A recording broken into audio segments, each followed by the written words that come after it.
I'm Taha Sheikh, and welcome to Legislative Impact. Here with me today, I have Honorable Assemblywoman Shavonda E. Sumter, who is chair of the New Jersey Legislative Black Caucus, as well as a Kean University alum, and Barbara George Johnson, who is the executive director of the John S. Watson Institute for Urban Policy and Research at Kean University. Today, we are here to examine the role of violence in our everyday lives. Violence has, unfortunately, become a word that we know all too well. I'd like to start this discussion off by asking, what is the role of policymakers in preventing and reducing violence in urban communities? Taha, thank you so much for having me on the show. Very proud of the growth in Kean and for students leading this initiative. For policymakers, I've been in the New Jersey legislature since 2012. Part of what we do is we set laws for the entire state of New Jersey, the rules for how you engage and how you create safety. We designated violence as a public health crisis some years ago. Now it's time to put some work in action with that. It's not enough to just make it a policy, but how does it live? Since the pandemic, our communities have been suffering from higher incidents of violence. And right now, we're struggling with how to address it because it's not only mass school shootings, it's also domestic violence, it's also community-based crime and law enforcement crime. So we got a couple of different wheels where we're attacking this issue, but it's important that we talk about it so we really can create policy that meets the needs of today. Absolutely. And is there anything you would like to add on to that? Or? So let me thank you also for having me join you all today. The Assemblywoman and I go back. We have some history. And I so appreciate that she's leading the charge on community violence and looking at interventions to prevent violence in the community. So the Watson Institute, or the John S. Watson Institute for Urban Policy and Research at Kean, is working very closely with the Legislative Black Caucus, led by the Assemblywoman Shavonda Sumter, to really look at the issue of how we work with our grassroots organizations, with community members, to address the issue of violence. And so the Watson Institute is really looking at how we bring policy to bear at implementation, right? What does it mean when the Assembly does its hard work to identify the issues and create policy? What does that look like on the ground? And that is what we're working with the Legislative Black Caucus and Latino Caucus and the New Jersey Urban Mayors Association to address. Okay. And with that, we can move on to our second question. And again, this is open for both of you. How would you describe the function of school-based counseling centers, their influence on violence prevention and violence reduction? So for me, I am a proponent of school-based counseling centers. If we can teach prevention, if we can have access in the environment of the schools where sometimes it's not expressed in the home setting visibly, but seen through actions or lack of engagement by students, is critical. I've fought throughout the years in the Legislative Black Caucus to fund school-based youth services, not only on the college level, but also in our public school system, upwards of millions of dollars. We cannot medicate our way out of the mental health needs of today, but creating safe spaces for students, safe spaces for students to engage with each other, interact, peer supports with leadership by counselors in the school, critical, hands down. Today we're struggling because the caseloads are too large for our school-based systems. So it's how we partner with communities is what we're looking at today. The Black Caucus is committed to being sure that access is available, committed to talking about some of the tougher issues. We use the Watson Institute as our policy arm to keep us connected.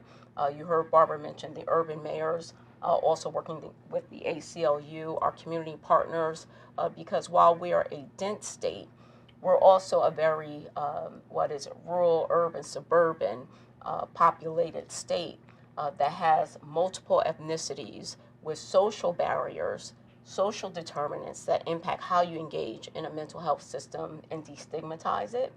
So it's critical today that we continue to uplift those services and talk about it. Absolutely. And is there anything you would like to add to that as well?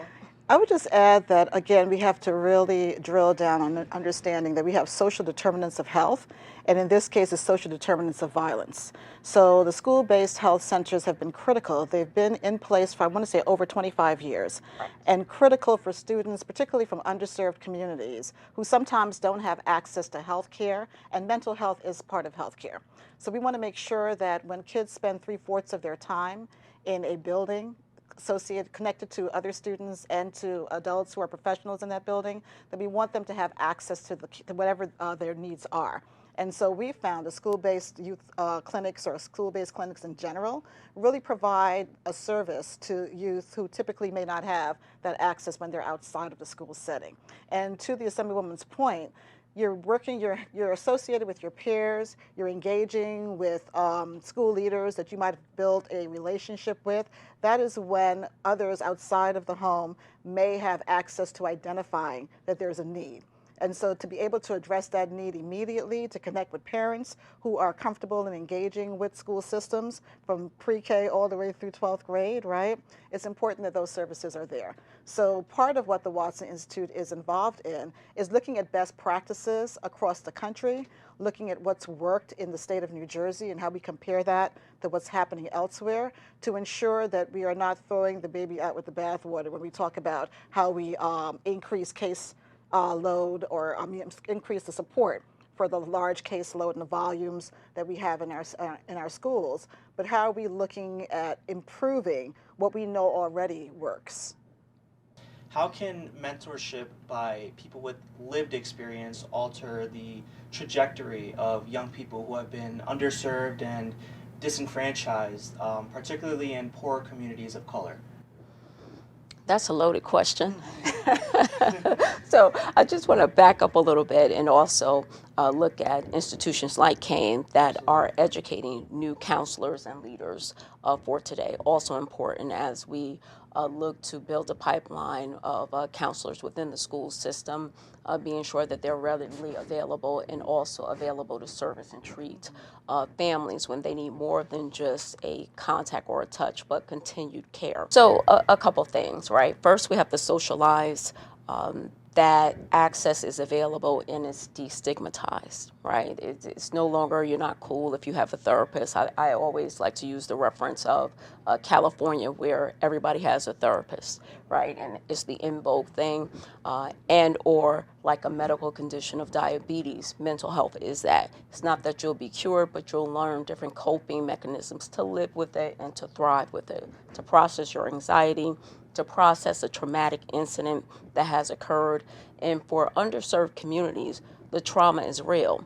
We just came out of a pandemic where there was 1 in 4 persons of minority status touched, meaning they lost a grandparent, they lost a parent, they lost a loved one in the pandemic with no notice, no time to say goodbye. That's traumatic.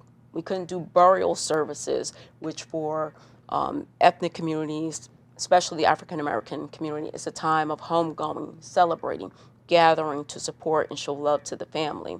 When you've lost upwards of 1 million people and haven't had that time to say goodbye, it's an impact. It manifests itself in different ways. So how do we create a safe space? And I always use the word a safe space because we want people to be able to talk, not to get lost in the sadness, but to process it in a safe way, to learn how to get through it. So what we have to do, and as policymakers, is be sure that the resources are available and that we're funding those resources with data that's often provided by research institutions such as the Watson Institute to support the why, right? Why are we putting a precious tax dollar in this space? It's because it'll have a long-term impact on the quality of life, health, and safety, which is an economic impact, which we've started to double down on. When you're not feeling well, you don't show up for work, right? You go to school, but you're not feeling well, so you're lost, teachers lost on that one-on-one time, acting out behaviors, etc., because you're not feeling well. And it's not a physical pain as much as it is a psychosomatic, some would say, a pain that's more emotionally driven. So having someone having the skills to really drill down into that space give it a name. Let people know that it's okay, and find that space to create healthy outlets. And for some of the underserved community, recreation is a part of that. After school programming, food and nourishment, big parts of that. Safe housing, big parts of that. All those things are what we've been battling in the minority communities, inequities for years and decades, that we're now trying to have them surface with policy and financial resources to support better outcomes. Yeah, absolutely. I mean, to the Assemblywoman's point, again, it's the social determinants. So when we look at policy at the Watson Institute, we're always looking at those who have the lived experience. So we start with community. We start with who's the most impacted by that particular issue, and then we look at the systems that exist around that issue, systems that probably need to be changed because of draconian laws, sometimes laws that were whether intentional or deliberately racist, that impacted communities, from redlining to lack of investment in schools, to lack of investment in healthcare systems, which all lead to where we are today in dealing with the issue of mental health. So it's really important that we think about this very holistically and from an ecosystems perspective, which is what the Watson Institute works on. And we're also an applied research institute. So in addition to doing the research and collecting the data, we're looking to see, once we give that data to our policymakers to help them to be informed about how they create policy, we're then looking to see how that policy, again, is implemented, enforced, and evaluated. So to your point about the safe spaces, right, we want to ensure when we look at our workforce and who's available to provide the counseling, to provide the assessment, to engage with young people in after-school programs and so forth, we realize that we have a pipeline that we have to build, right? There's not enough individuals that are trained or certified, have the education or the credentials to engage in this space. And so the Watson Institute, along with working with our policymakers, looking at the opportunities at Kean to ensure that we're building those pipelines. And when the data speaks to a lack of a workforce, then we want to make sure that workforce is there and that they're sensitive so that the workforce reflects the ethnicities, the backgrounds, the socioeconomic status of those individuals that we're trying to support. What benefits do children derive from access to high-quality recreation activities? You guys can, if you guys want to switch it up a little bit, maybe we can start with you and then go to the second one. Yeah, so let me say that when we look at the issue of violence and crime, and particularly as it pertains to youth, we realize that there are very few spaces that young people can go in communities today as alternative spaces to getting involved, as my parents used to say, in behavior that's not necessarily, right behavior, right? So we want to have those alternative places for youth to go. Recreation is a critical part of that. Youth development centers are a critical part of that. So one of the areas the Watson Institute has looked at in the last year or two as we look at crime is where are the needs in community? We're assessing whether or not there are programs for youth to be engaged in after school or before school, on the weekends. What do those programs look like? Do they exist? What are the types of resources that are necessary to create those programs when they're not there? How can we be more comprehensive? So how do we define recreational activities in today's world where most kids aren't allowed to just play outside, right? So a lot of them are tied to their phones, tied to their computers. How do we get them engaged in different ways? And we're doing the research now to support the Assembly in making some decisions about the kind of policy that's necessary to create alternative, right, programs and opportunities for youth. And a couple of things that we're looking at is, what's today's park look like, right? Even if you go outside on the campus here at Kean, you all have open space that has plug-in stations, right? It looks much different than just a stationary jungle gym, if you will. So being smart about it, Wi-Fi access, we're thinking of all of those things. And how do we build it out so it makes sense for our young people today? Where's the arts in the programming in the school day? Where we were so focused to teaching to the test, we're now doubling back on that mantra because we know that there needs to be healthy outlets with the arts to also help with mental health, with coping, with expression. A lot of times therapists who work with children use play therapy as a form of that art. They also use writing, drawing techniques. All of those skill sets are learned behaviors that we can teach to that have proven to be effective, evidence-based. How do we integrate those into more spaces for young people who are feeling overstressed today? Anxiety, depression, the symptoms are more than just a stress for a test, if you will. It's now bubbling over. And really, if we're going to create a healthy society, mind, body, and spirit, we need to incorporate recreation in all forms. And that includes the use of technology, smart uses of technology, safe uses of technology, not just as bullying spaces, not just extend the day, but also for social impact for our young people and for our adults for that matter. Absolutely. And we can take that and transition into our next question. So about 13 black people in New Jersey are incarcerated for every one white person, representing the most severe disparity in the United States.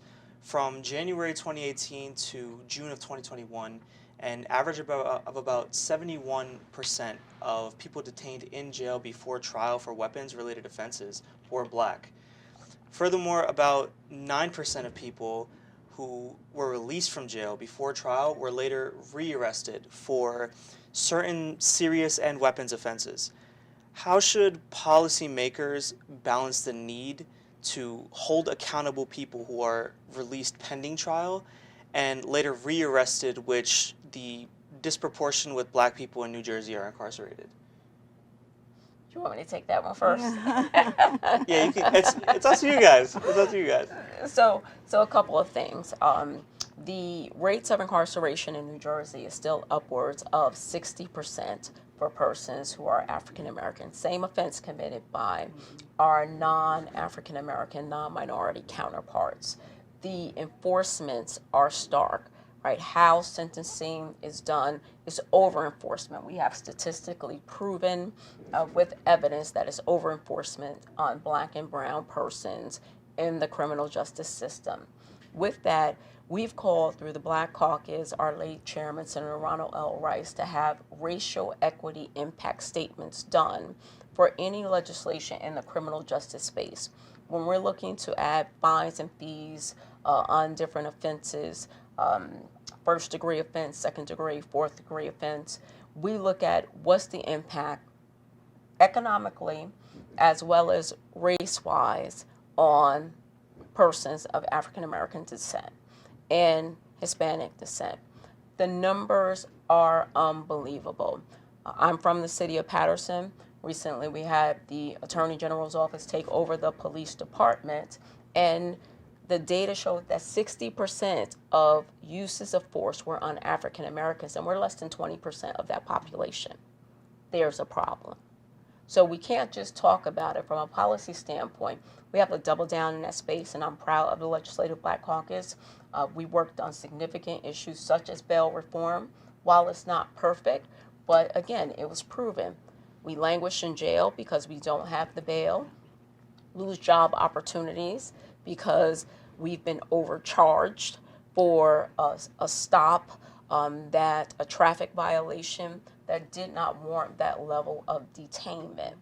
So really taking a hard look at what are the levels of offenses where you're detaining someone, also how it's enforced across the state. We have over 500 municipalities, and Barbara, I'm sure, can speak to this, with multiple judicial systems, 21 different county court systems, and then we have a deficit on the number of judges that we have serving. So again, the delay in expediting cases and sentencing exists that further hinders a person's economic freedom, let alone their civil freedom. And I'll hold it there so Barbara can chime in. To the point, right? As far as policy, because the Assemblywoman really spoke to everything that really exists pertaining to how we're dealing with this and trying to balance the scales between aggravated assault and serious crimes with weapons versus someone who has multiple warrants out for traffic stops or traffic issues, right? And we want to ensure, unlike other places, if you are pulled over in New Jersey and it's for a traffic violation, that your constitutional rights, right, are adhered to. And so that really is a difficult balance. One of the things that, or it shouldn't be, but it has become, right? One of the things that we're looking at in New Jersey is community civilian review boards, which I think go a long way to addressing some of the distrust that communities have with police and policing. And also the other piece is looking at the ARRIVE program, which was just, I believe, created and passed by the governor and legislature, to really look at how we think about addressing issues of concern when a police officer is called to a home, for instance. How do we ensure that the right professionals are there? So you have police officers, you have mental health professionals, social workers, et cetera. So you're building that team that really addresses the issue of caring for community in the way that a community should be cared for. Because we know that no community wants to see an uptick in crime.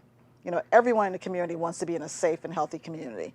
But how you address crime and how you deal with people from both a constitutional perspective and a respect perspective is also critical. So we have to balance that as policy makers. I don't envy the role that the Assemblywoman is in and others who are in that space, because you really have to look at the data, the statistics, to determine, you know, what is the best way to move forward. We want to ensure we're setting a strong message to those who are engaged in criminal behavior, but we also don't want to criminalize a community that's been criminalized from the moment that they came off of the slave ships, right, from Africa to America, quite frankly. So we're talking about 400 plus years of enslavement and then de-investment, right, in communities of color. And how do we ensure that we don't continue down that path? Absolutely. And with that, we're going to wrap it up. Thank you guys so much for being here today. I am Taha Sheikh, and this has been the Legislative Impact.